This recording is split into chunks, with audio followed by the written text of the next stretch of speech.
Olá, meus queridos professores, colegas de trabalho. Vocês foram convidados a participar do seminário Saber, Conhecer, Avaliar Por Quê. Então, eu fiz um desafio para vocês, criando algumas estratégias com diferentes gêneros textuais para que vocês dialogassem com as ideias das perguntas, das certezas, de respostas, de aprender, né? Então, eu trouxe aqui para vocês uma das primeiras estratégias aí, a experiência do ponto cego, que está aqui no livro do Maturana e do Varela, A Árvore do Conhecimento. Veja que interessante, não é? Se vocês conseguirem fazer a experiência de cobrir um dos tentar ver o ponto preto e num determinado momento, esses pontos desaparecem.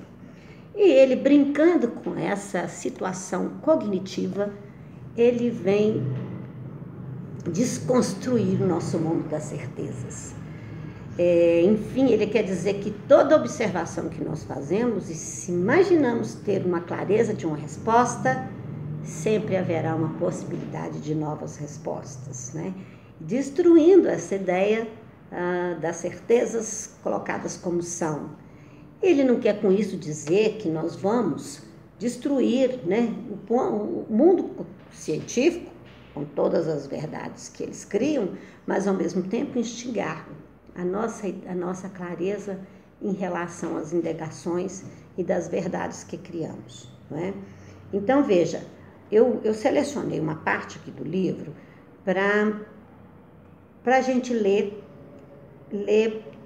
um pedacinho, interpretando que ele pensa um pouco sobre essa questão das verdades que a gente cria, né? Então, ele diz assim, olha, por outro lado, porque se o leitor não suspender suas certezas, não podemos comunicar aqui nada que fique incorporado à sua experiência como uma compreensão efetiva do fenômeno do conhecimento. Por outra parte, porque aquilo que este livro precisamente irá mostrar ao estudar de perto o fenômeno do conhecimento e nossas ações por ele surgidas, é que toda experiência cognitiva inclui aquele que conhece de um modo pessoal, enraizado em sua estrutura biológica, motivo pelo qual toda experiência de certeza é um fenômeno individual cego em relação ao ato cognitivo do outro, numa solidão, como veremos, só é transcendida no mundo que criamos com ele. E aí tem uma frase que marquei, onde ele diz: as surpresas do olho, nada do que vemos será compreendido de maneira verdadeiramente eficaz, a menos que o leitor se sinta pessoalmente envolvido, a menos que tenha uma experiência direta que ultrapasse a simples descrição. Então, aí eu deixo para vocês as interpretações possíveis. Vou ver se eu faço um recorte disso e envio para vocês.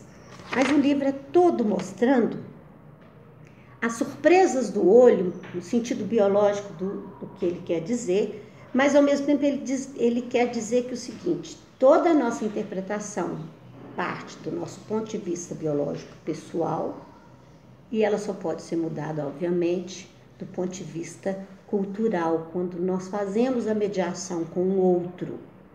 E isso é potencialmente importante.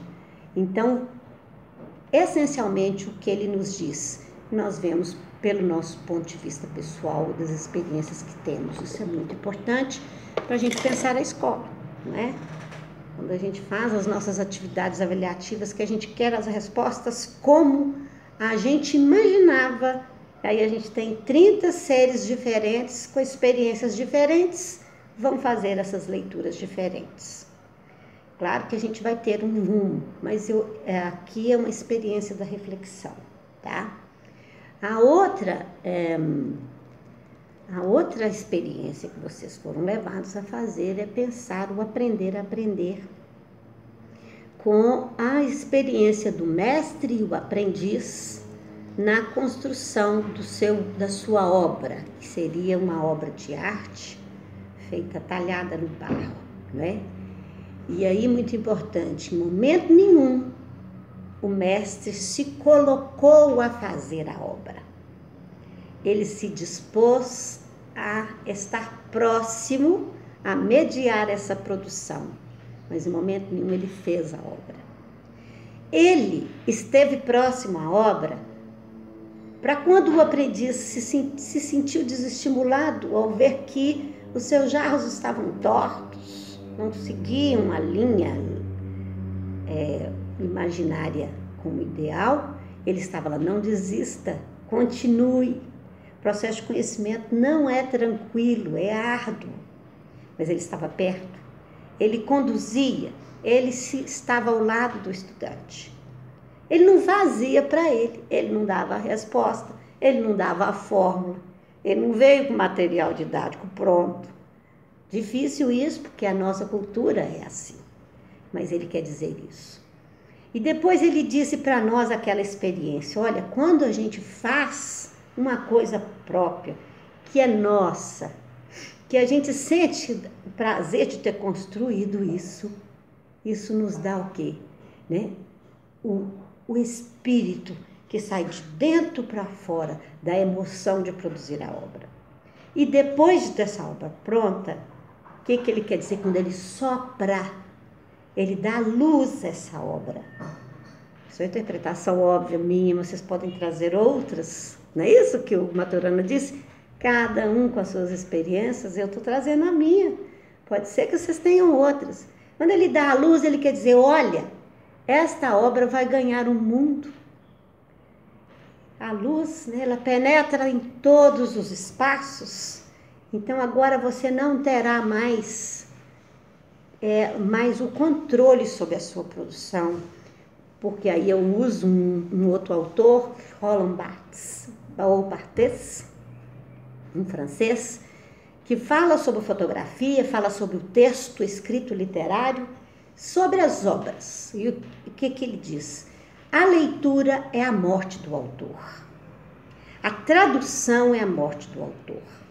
A fotografia é a morte do tempo, espaço, local. Quando ele diz isso, o que ele quer dizer? Que quando o outro interpreta o que eu leio, ele interpreta à luz das suas experiências, ao Maturana. Então, ele pode ler uma coisa que eu escrevi, que eu queria que você interpretasse daquela forma, e traz uma outra interpretação. Isso é fantástico, não é? Porque isso, de novo, desconstrói a natureza das certezas acadêmicas que a gente cria em relação a determinadas situações. E isso é a produção da diferença. E o respeito à diferença é difícil por quê? Porque exatamente constrói várias outras possibilidades. A gente não se adaptou a isso. E, finalmente, o texto da Maria Márcia, que é a garotinha do nosso seminário. Que garotinha danada, não é? Veja, a Maria Márcia, vendo a mãe dela fazer o peixe da Semana Santa, e pergunta, mamãe, por que você está cortando a cabeça o rabo do peixe? E a mãe dela não sabia. Fica para nós quantas coisas que a gente faz sem saber. A Ilayali, que é uma autora que descreveu esse conto, né, essa narrativa. Essa narrativa está no meu livro azul, porque eu quero instigar que na avaliação, sem pergunta, a gente não consegue avaliar. E eu reescrevi, né, no livro que está aí disponível para vocês, que é um caderno didático deste ano, que eu fiz para as minhas aulas de avaliação. Está disponível para vocês, vocês podem usar. Tem muita coisa aí que eu já fui reescrevendo sobre avaliação, né, e o uso do portfólio na prática educativa. Então, eu explico, né, toda essa dinâmica que eu fiz com vocês aí. Aí, ó, saber, né, saber, conhecer, avaliar. Por quê, né? Eu explico, faço toda essa orientação que está com vocês aí e está disponível para que vocês possam até recriar novas possibilidades. Mas ela faz a perguntinha fundamental para o conhecimento, mamãe, por quê? quando a gente nasce e começa a experimentar a cultura, né? Sair da natureza, experimentar a cultura, nós começamos a perguntar por quê.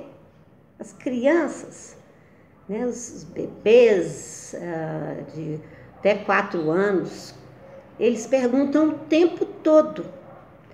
Nós, humanos, é que vamos tolir essa possibilidade, a mediação da pergunta ou instigar a pergunta, né? Historicamente, a gente tem detonado a capacidade de indagação. Quando nossas crianças chegam na educação fundamental, elas já não fazem mais pergunta. Porque nós estamos dizendo, agora não, espera que eu tenho que passar a matéria, nós temos que terminar esse livro aqui, espera aí, daqui a pouco, aí a aula acaba, amanhã de novo, não pode perguntar. Então, nossas ações têm detonado com a pergunta. Mas eu quero dizer para vocês, então, o que é que a gente trouxe nesse livro? Ela só conseguiu conhecer o que 3 gerações estavam fazendo porque ela perguntou para a mãe, nem a mãe sabia, não é? Então, e aí o texto da Ilayali vai explicar o que é um conhecer, o que é saber. Ela é psicopedagoga e ela tem uma explicação para isso. Vocês podem ter outras, podem ter outros focos teóricos. Eu gosto de trabalhar com várias explicações, que a nossa intenção é trazer diferentes autores para que a gente compreenda como é que a gente aprende. Isso vai ao encontro do maior conceito que a gente tem hoje do aprender, que, no meu entendimento, ainda é Vygotsky, que nos ensina, né, que os aprendizados, em várias formas, mas um contexto principal, acontece pela mediação humana, na interlocução com a cultura, entendendo que o nosso cérebro é plástico, portanto, a plasticidade do cérebro quer dizer que à medida que, quanto mais eu sou estimulado ao conhecimento, e por isso ele não tem idades, mas eu posso ter novas interlocuções importantes. Então, com esses 3 elementos, a gente começa o curso e vai terminar nosso curso com a pergunta que vocês vão ter que nos ajudar a responder. Por que minha rua tem esse nome? Sabe por que eu fiz esse projeto?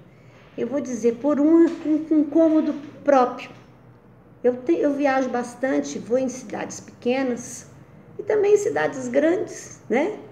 E geralmente quando eu pergunto, onde é essa rua? As pessoas sequer sabem onde são as ruas das cidades, nem que as ruas têm nomes. E outras coisas, as ruas têm nomes de alguém. E a gente ensina coisas da Europa, coisas dos Estados Unidos, coisas de todos os lugares e não conhece o lugar onde a gente vive, a rua que a gente mora, os moradores que estão ali. Coisas tão simples, tão próximas de nós, pode desencadear as outras. Não é isso que a gente tem que saber, conhecer, avaliar. Porque a partir de uma pergunta simples, eu desencadeio as mais complexas. E talvez a pergunta, por que minha rua tem esse nome, pode ser complexa. Estou dizendo que ela é simples, mas como ela está perto de nós, ela pode ser mais fácil, mais tranquila desenvolver, não mais fácil, mas a partir da experiência, trazer a possibilidade do aprendizado. Vamos nessa, então? Vamos comigo? Vamos nos perguntar mais sobre a nossa docência? Vamos ser mais ousados na nossa docência? Que tal acreditar mais em vocês? Que tal produzir os próprios materiais? Que tal escrever os seus roteiros? Que tal usar o livro didático apenas como uma orientação, mas sem fixar-se nele? Cuidado, quem que escreveu os livros didáticos? Quem que escreve os livros que você está usando? Tudo é muito importante.